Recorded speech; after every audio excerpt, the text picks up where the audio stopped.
மன்னவர் யார்? யார் மாறி வச்சாங்க வேலை வச்சாங்க?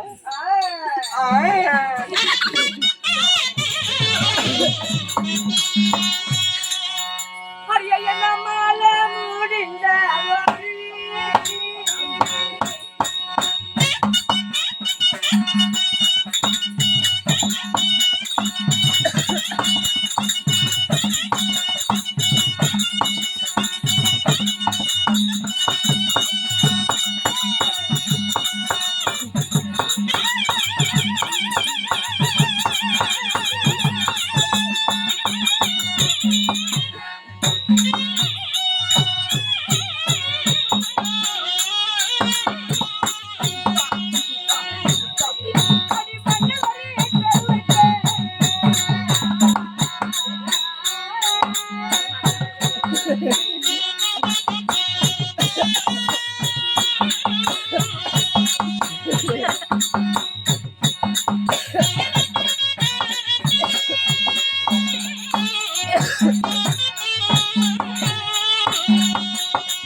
இருந்தாலும் என்னை மாலையிட்ட மன்னர் யார் தெரியுமா?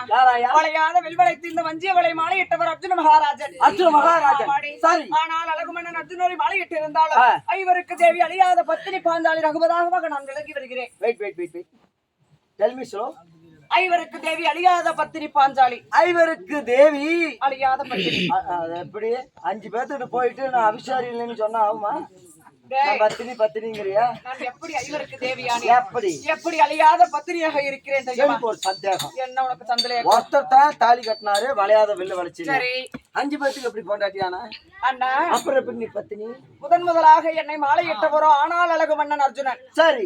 அப்படி இருக்கும் பொழுது என் மன்னவரை திருமணம் செய்து நாங்களோ ரதத்தில் சென்று கொண்டிருக்கும் பொழுது சரி. என்னுடைய மன்னவராகப்பட்டவர் தன்னுடைய வீட்டிற்கு என்னுடைய அரண்மனைக்கு போன உடனே என்னுடைய மாமியாராக விளங்கக்கூடிய குந்தாதேவியிடம் என்ன கூறினார்? எப்படி? அப்பா நான் ஒரு கன்னியை கொண்டு வந்திருக்கிறேன் என்று கூறினார். வெற்றி கன்னியை. ஆமா. சரி. அப்படி இருக்கும் பொழுது அப்பா கனியாக இருந்தால் ஐவருமே பங்கிட்டு சாப்பிடுங்களப்பா என்று என்னுடைய மாமியாருடைய கட்டளை.